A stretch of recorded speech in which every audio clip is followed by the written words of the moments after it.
Gautham Vasudev Menon and Dhanush இவங்க 2 பேருமே அவங்களோட இண்டிவிஜுவல் ஃபிலிம் சக்ஸஸுக்கு அப்புறமா 2 பேரும் சேர்ந்து இணைஞ்சிருக்க படம் தான் என்னை நோக்கி பாயும் தோட்டா.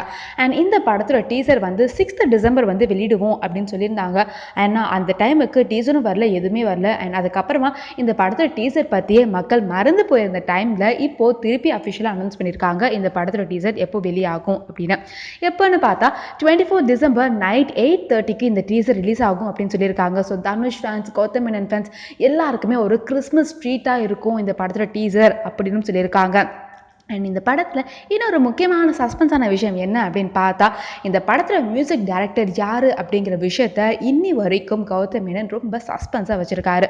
ஏன்னா கௌதம் மேனனோட படம் அப்படின்னாலே அந்த மியூசிக் டைரக்டர் கண்டிப்பாக ஒரு டாப் மியூசிக் டைரக்டர், ஒரு இனி ஸ்பெஷல் இருக்கிற மாதிரி மியூசிக் டைரக்டர் தான் இருப்பார். ஏன்னா ஃபர்ஸ்ட் எல்லாமே வந்து ஹாரிஸ் ஜெயராஜ் கூட தான் பேச்சப் பண்ணியிருந்தார். அண்ட் அதுக்கப்புறமா அவங்க 2 பேருக்கும் குள்ளே நடந்த கொஞ்சம் சண்டைனால அதுக்கப்புறம் இளையராஜா, ஏஆர் ரஹ்மான் அப்படி டாப் மியூசிக் டைரக்டர்ஸ்க்கு வந்து அவருடைய ஷிஃப்ட் ஆகிட்டார்.